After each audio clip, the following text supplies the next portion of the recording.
throughout our organization. Good morning. Thank you for being here. I guess my experience started early in my career. I had employees that I had hired that had hearing impairments, and they were really dedicated. They got the job done. And one of the employees communicated to me that they were so thankful for the job that no one else would give them a chance. And it was really an eye-opener for me that you had people that had the skills, the talents, and the abilities and were thanking me for a job that they were doing well.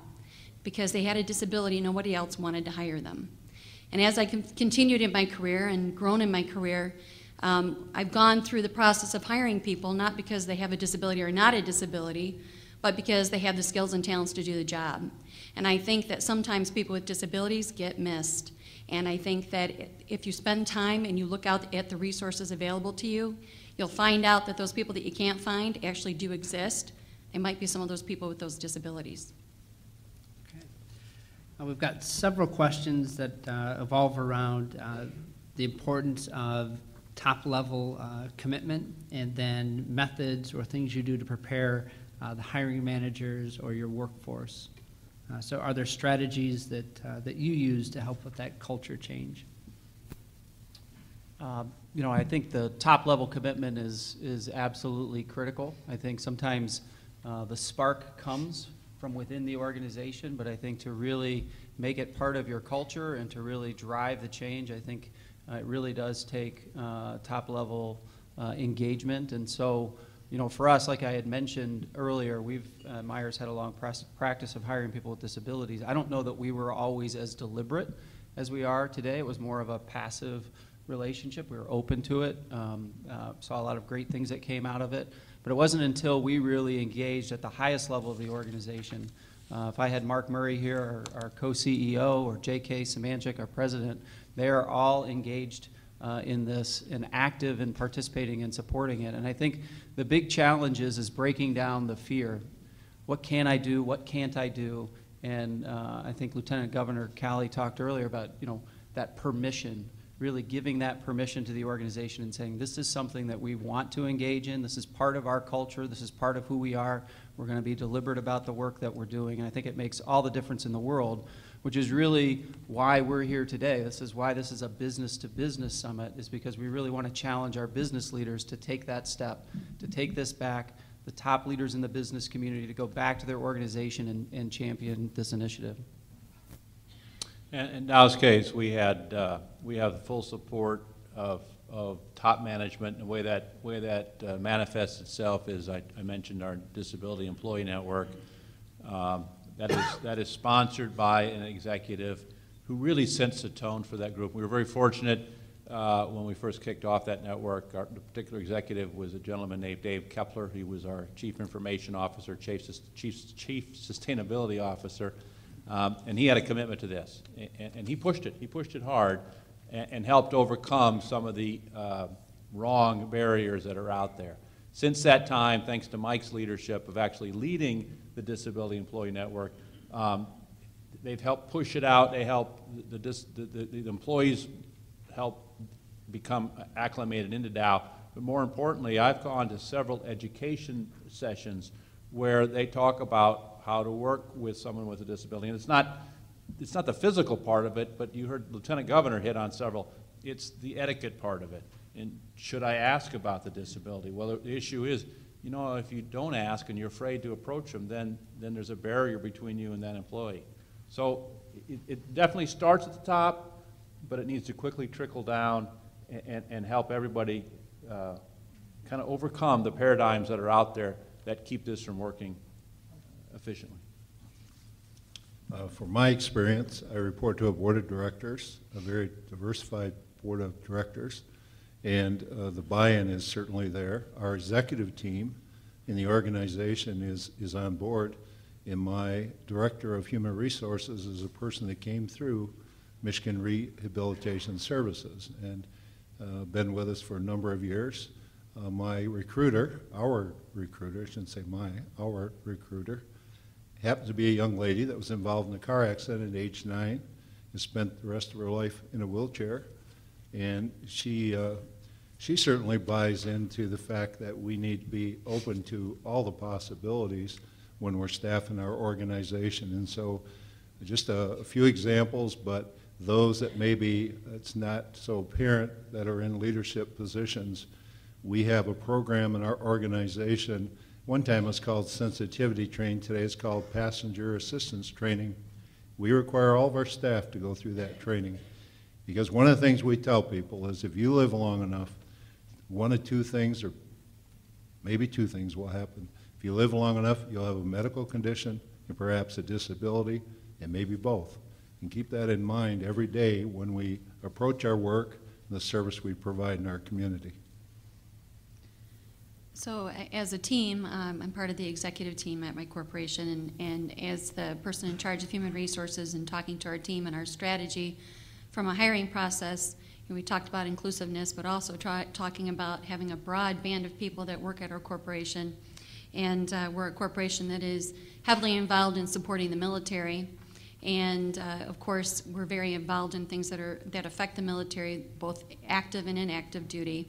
So we started off at that approach, trying to get some of the executives at the table that were concerned about cost, concerned about whether or not it was going to be more difficult for employees to work with somebody with a disability or not a disability. And as we started to talk about it more and started the process, we started with our recruiters and making sure we used the right recruiting firms that understood that we were looking for skills and talents, but we also wanted a cross-population of people working for us. And going through with our managers and our supervisors and those people involved in the hiring process and educating them about the fact that regardless of who you're going to work with, it's going to be uncomfortable when they come in the first day. They're new to the team. Nobody knows them. They don't even know where the bathroom is, for heaven's sake, so they're uncomfortable too. It's really no different whether you're hiring somebody with or without a disability. Everybody kind of joins in, and once they join the team, everybody learns how to fit with each other.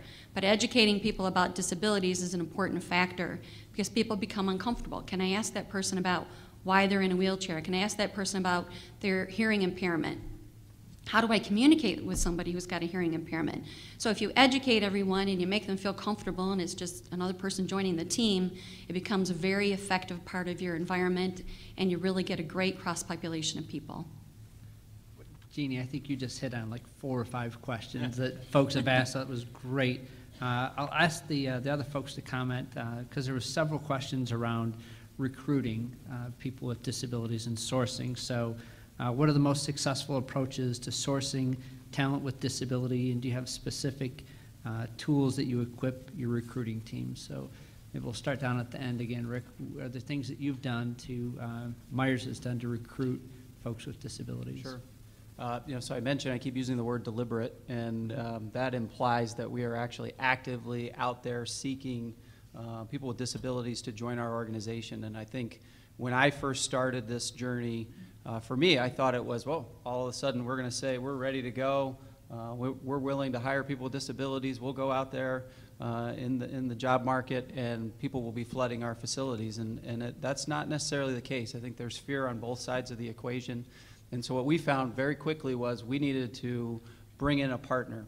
We needed to find someone that could help us to really engage and make that transition. And so we were very fortunate. We started our program in Lansing, at our Lansing distribution complex, and we had a great partner in Peckham, Mitch Tomlinson, who you'll hear from later, who really came in the true sense of the word partnership and has been working with us now for the last 3 to 4 years to really source and bring in candidates, help them through that transition period. So there is help out there, and that's a big part of what we want to make sure that you're aware of today, is whether it's an agency like Peckham or whether it's some of the things you're going to hear later today about what MRS and state government and agencies are there and able to do to help you to make this transition. So we work very deliberately with those agencies now and have had a lot of success.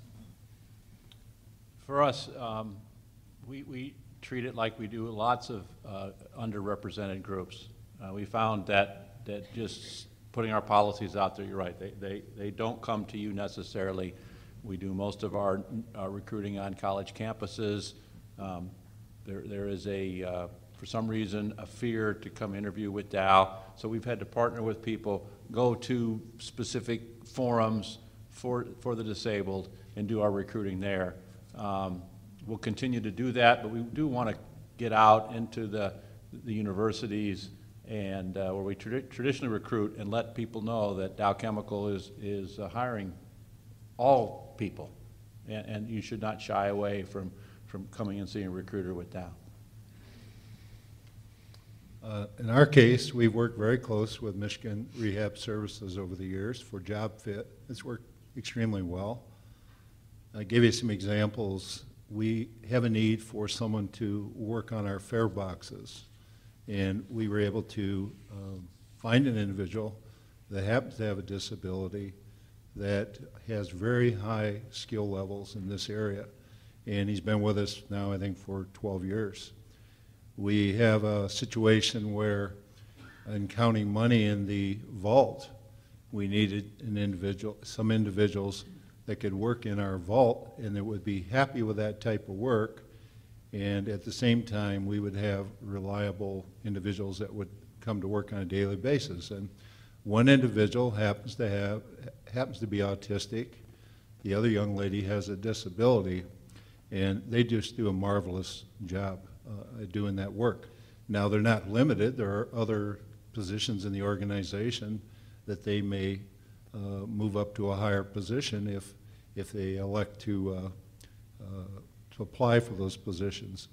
But we don't always look for individuals to be our janitors. We don't always look for individuals just to answer phones. We try to do a good job fit. And we've been very successful with Michigan Rehab Services, some of our partners, to bring the right people to the job and get a good fit. As an employer, what's important to us is to be able to give someone the training, the resource, the tools they need to do the job, and we're hopeful we're going to have a long-term employee. Turnover is a real monster for us. I'm sure it is for everyone here. We have found our turnover is very minimal, and many of these individuals come through this process, become lifelong career employees in our organization.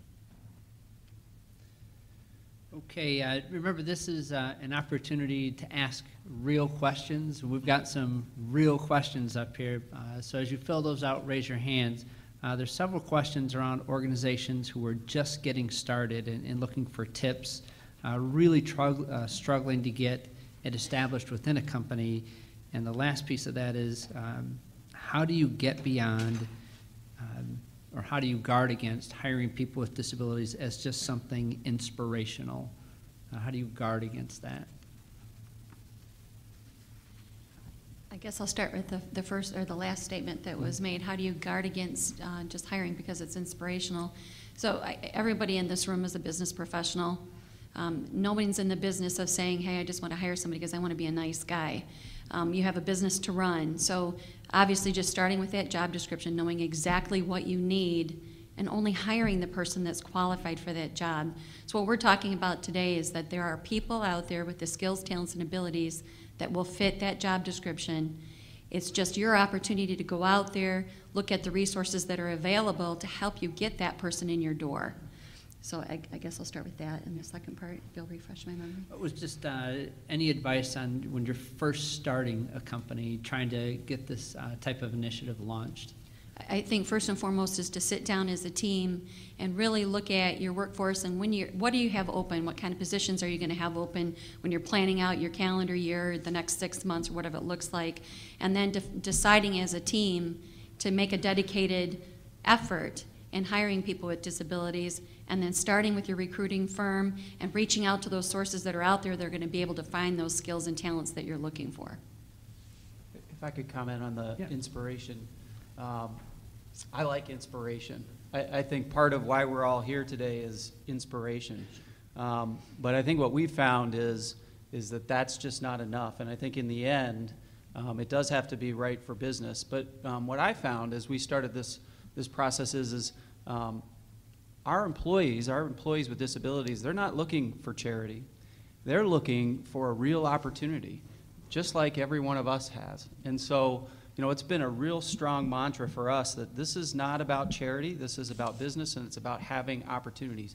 We have equal standards and equal work for equal pay in our organization.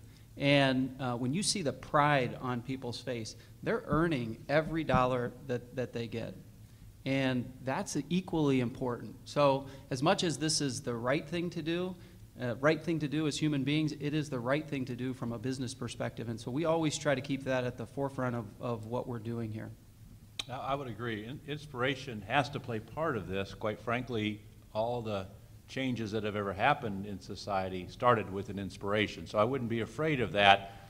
But in today's business world, it's a very unforgiving world. I mean, you have to deliver for your stakeholders, for your shareholders, your employees, and your communities. And if you're not doing that, then you're not going to be around very long. And the concern about getting the wrong people in, it's no different than who you hire today, and then some of them aren't gonna fit. And you just have to have the ability to determine that and treat it with respect. It's no different than how you would handle a problem employee today or an employee who doesn't fit today.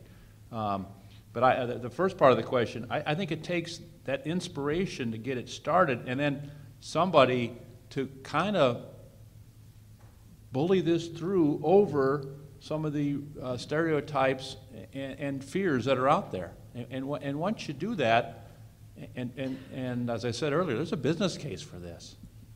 Then with time it'll just happen. But I think that inspiration and push is really key at the beginning. I would agree with what's been said. It is very inspiring, and one of the things that I think is so important is that look past the disability. Look at ability. Look at people that bring ability to the table. When I was hiring this individual that's one of our junior procurement officers in the organization, I didn't realize he had a disability. In fact, I never asked him to hold his hands and feet up to see what was going on. I only knew that he had past experience, good experience, that really fit what we were looking for. This was an individual willing to travel a great distance daily to come to work. And so we, as an organization, must have that culture that inspires everyone to look past the disability, look at the abilities. And we have shining examples in our organization of individuals that really don't ask for anything special. They're evaluated like everyone else. The standards apply. They must meet the standards. In most cases, they want to exceed the standard, and they're starting to set the standard for others. Okay, there's several questions about recruiting and hiring, and they're asking, how do you go about identifying jobs that are a good match for disabilities? Do you have specific jobs for people with specific disabilities? Jeannie, do you want to start? I guess we don't really look at it from that perspective. We look at it more from what our business needs are. And so we don't go to target specific jobs for people with disabilities. We look again for that specific job, what do we need, and then we go out and we canvass and find the right skills and talents for that position, and we've been very successful at doing that. I think for an organization that this is new to, finding positions that will be relatively easier to acclimate to than others is a good place to start, but recognizing it is only a start. And as I talked about it in my speech, you know, the issue with bringing hard of hearing or hearing impaired people into our organization, if we had stopped with, well, what can they easily do, then we wouldn't have overcome some of the issues we have and wouldn't have brought them into a large part of our organization.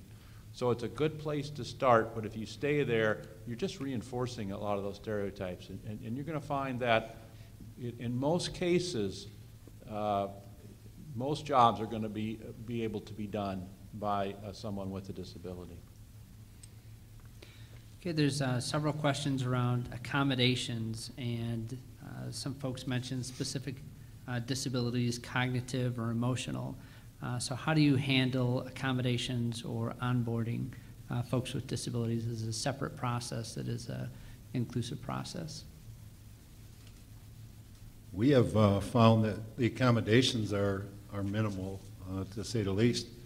One in particular lady that does our recruiting, and she happens to be in a wheelchair, and she was having a difficult time with our doors. Our doors, the pressure of the door, trying to open the door was more than she could handle. And so she brought it to our attention, and we were looking at perhaps one of those push buttons, the door opens up automatically. Now, this is in the Human Resource Department, and before we could look into it in too much detail, she had commandeered one of the maintenance employees and asked him to remove, as a way to solve the problem, to remove a part of the spring on the door, solve the problem. We didn't have to buy a push pin for the door.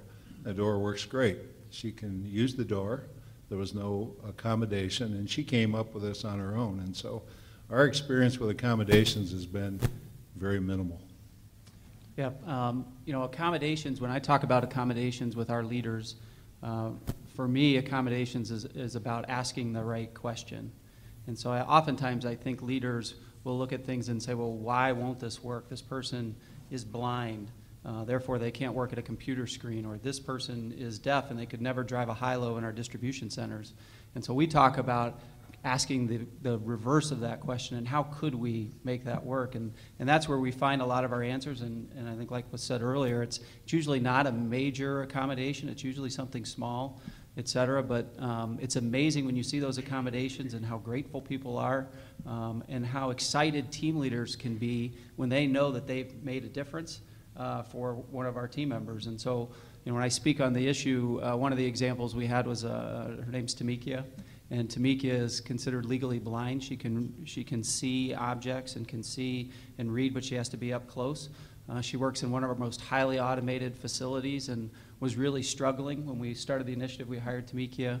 She was struggling and said, you know, boy, I'm not sure if this is for me. And the leader, who was really at first kind of struggling with, boy, I don't know if Tamikia could really do the job, really started asking the right questions. And not only did he go out and get a bigger screen, that was kind of the first step, which seemed to help. He actually then went back to our automation supplier, and we changed the entire font on our system for all people within our facilities. And that worked. And all of a sudden now Tamikia is a highly functioning member of this facility, and quite frankly made it easier for everybody in the facility that operates with that equipment to see more readily the work that they have to do. You know, I think about what Garrett did. That's an accommodation. Now, he had the will to create his own accommodation, and sometimes what you'll find is your team members will come up with those solutions as well. And so listening and being open to the ideas, I think, is the first step. There's certainly physical accommodations. You talked about that, but there's also social or integration accommodations. And I'll give you an example. We hired an individual when I was running our government affairs group in our Washington office, and same issue, was legally blind, but did not want people to know about it. She told her bosses, but she said, I don't want anything special. I don't want people to treat me differently. So we kind of kept it to ourselves. We, again, got her a computer screen. If you put the font big enough, she could read it. But she was assigned to be a liaison with one of our senior executives in his interactions in Washington. And he came to me after the first two, and he said, I'm having problems. She seems to be very standoffish. Well, it's because she wasn't looking him in the eyes because of her condition. And that's one where we sat him down and said, here's the situation. If she's not doing what you need her to do, we have an issue. But if it's just because she's not making eye contact, here is why. And that's a situation where we had to go to her and say, hey, we need to be a little more open about this for your own good. So that was and then she was a great employee. She was great and she's now helped 3 different executives, and they think she's the best. But we had to overcome that little bit to ensure that she could be successful. And I've got some questions around employees with disabilities, performance issues, discipline. Are there different approaches, or how do you handle, have you ever had to fire somebody with a disability? We have a point system that tracks breaks, lunches, attendance, everything. Everybody's on the system. And after you accumulate a certain amount of points, people are talking to you, and eventually, if you don't curb that, you can be terminated. And I go back to the earlier statement that I made. It's not charity, it's equal work for equal pay. And so we just recently, and that's why I bring it up, we just recently terminated one of the original people that we had brought in that really struggled with some attendance issues, et cetera. And you know, I think that's part of the program. I think that you do have to be fair to all people, and you have to be consistent.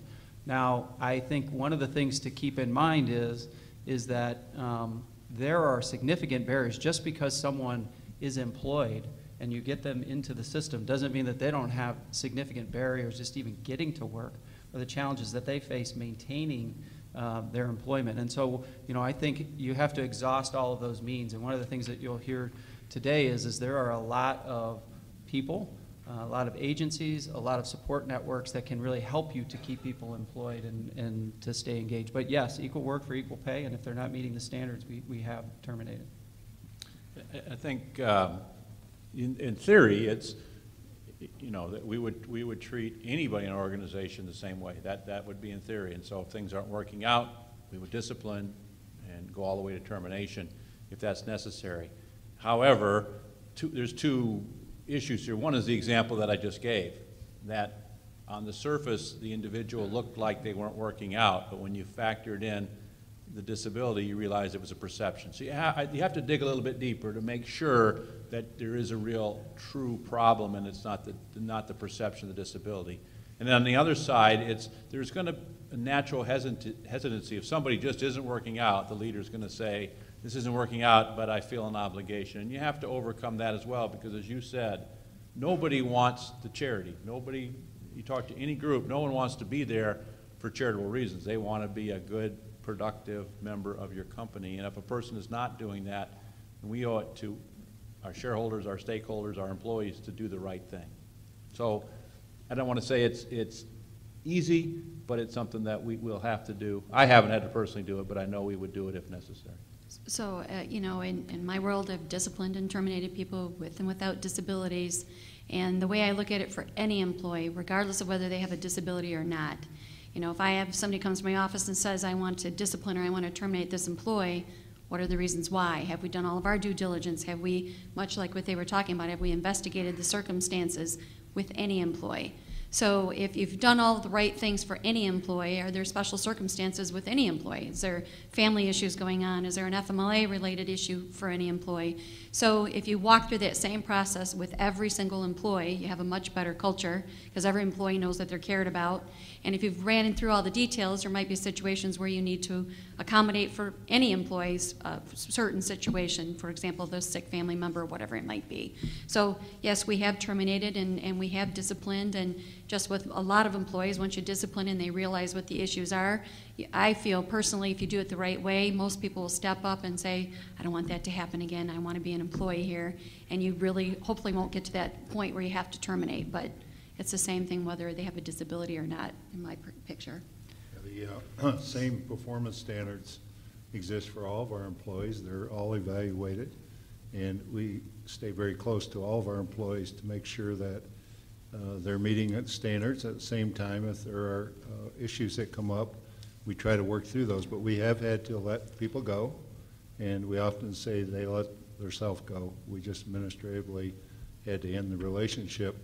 But one thing we have found and we're acutely aware of is as technology continues to take place in our work sites, in our organizations, sometimes technology passes people by pretty quickly. And we've had to step back and take a look at that, make sure we don't lose people in the process. And that just takes a little extra work. Keep that in mind, and for the most part, people move forward throughout the organization. So we've got some really great questions up here. We probably have time for maybe two more. But I want to commit to folks, as you're sending up these questions, we will get the questions to the panel to answer, and we can email those responses back out to you. So every question will get an answer. But there's several questions about the role of partners. Folks have been mentioned from Peckham, from Michigan Rehab Services, from Disability Network Mid-Michigan. So what is the role in partners in helping you to attract and retain employees with disabilities? I'm going first. I guess the most important part for me has been with my partnering is them walking through and understanding what our business environment looks like. Bring them into your location, walk them through, sit them down and let them see the different types of opportunities that are available in your organization, because your partner has to understand with what type of work you have, what type of landscape you have, what kind of environment they're going to sit in. Sitting down even just in assembly jobs, for example, and letting them see what the assembly process looks like. You know, we made a change in an accommodation for height so it could be adjusted so this person could work at a workstation. Actually, it worked out great for everybody because everybody loves it because now they can adjust it for themselves. But having said that, it really came from them having visited our location and knowing, hey, this person could do this job, but they won't be able to reach that station that we were at. That really kind of helps because you're ahead of the game. You're able to get things moving much quicker to get your person on staff and working quicker. Ditto. Yeah, I would just add, I think, you know, there are so many partners that are out there to help you. So if this is something that you're interested in, today is the day to make that connection. They can be absolutely critical in helping you to kind of bridge that transition of getting started, or if you've been doing it but you want to take it to the next level. There are people out there, there's organizations like Peckham and mentioned before that really can make a difference. We rely on them heavily, and it really is a true partnership. We have a great partnership with Michigan Rehabilitation Services. They've done a great job for us on job fit, customized employment. When we really talk about what we're looking for, what we need, and take a look at the environment individuals will be working in, we've been highly successful in being able to maintain that partnership for many years. And so I would urge you to reach out to Michigan Rehabilitation Services. They have many things they can do to assist you through these processes. Okay, I think for a final question here, and you can answer this a couple different ways, but one of the questions was, what can companies do to enhance their brand to the disabled, to people with disabilities and talent? And maybe as part of that, if there's any final message that you want, do you think it's important for this audience to hear? So. We reach out to colleges and universities is a good starting point. We've reached out to Wounded Warriors Foundation. Michigan also has a Wounded Warriors Foundation as well. We've reached out to, again, the group that we work with in our staffing has a whole section of their business that reaches out to give you a cross-population. It could be minorities, it could be women, it could be people with disabilities. So again, I'm going to go back to my hiring resource and say that, you know, that partnership that you build out there, whether you reach out to do this with us or not, really partnering up so that you can get a cross-population of people, for me, has always been my strongest. We are working very close to try to access some of the veterans and others that may be able to work in our organization, and we will have additional efforts throughout this year to access that group to see if there's possibilities for some job fit. This fall, we're going to start a new initiative in our organization. We are going to add to our, our customer service staff, I think in a unique way. And that is, we are going to employ individuals to work out of their homes, individuals that will have disabilities. They'll come online when we need additional phone answering capabilities. Many of us really don't want to talk to robocall or some of those other calls that come out. And we'll actually have live individuals. So when we have a snow emergency, we're going to plug people in. We'll have the ability to increase our phone activity. On days that maybe we're shorthanded in our customer service department, we will look to these individuals to come online, and they'll be able to do it right out of their home. And I think the beauty of it is you only have to have one snowstorm to understand that the people answering the phones have just as much trouble getting to work as you do. And I think this approach will be one to be able to employ individuals, will be a good fit, and it will work well for our organization. I think I've already addressed the recruiting part, but let me talk about the branding part. The question was, is there a branding opportunity? I think that's the way it was. What can companies do to enhance their brand to people with disabilities? Or There's a variety of ways to do that, certainly, and this is a branding opportunity. However, that's kind of the cherry on top of the sundae. It's the tail, not the dog. So go do this right, do it with the right frame of mind, and the branding will come along with it. Your branding people will figure out how to do that, but if you go into this as a branding exercise, you're going the wrong way. And then just as parting words, the barriers that are out there, we've talked about accommodations, but to me, in the experience that I've had, particularly in the last year, is I've recognized most of the barriers are in our minds, and they're not physical barriers. The physical barriers are relatively easy to overcome, but they're in our minds, and I'm preaching to the choir in this room, but that's what people have to start to see. And once we overcome that, then the future is extremely bright. Yeah, I couldn't agree more around the branding. As a company, we struggled with, because we try not to be out there too much around some of the things that we're doing. I think, though, we did realize that it was important in this particular arena to make sure that the community, the people with disabilities, knew what we were doing. And then I think it's important that they can see and feel and sense that it's real, that we walk the talk. And so I think that's the biggest part of the brand for us, is to make sure that it's real and alive. And if you come into our facilities, you can sense it, and that we're doing it for the right reasons. All right, I want to thank the employer panel. I mean, these are leading Michigan businesses who are doing it the right way, and I know sharing their time and expertise. Each of these folks are committed to it and have taken a call from executives that have had questions. So this is just the beginning. We've got a lot of questions that didn't get answered. We'll get these responded to and emailed back out to folks.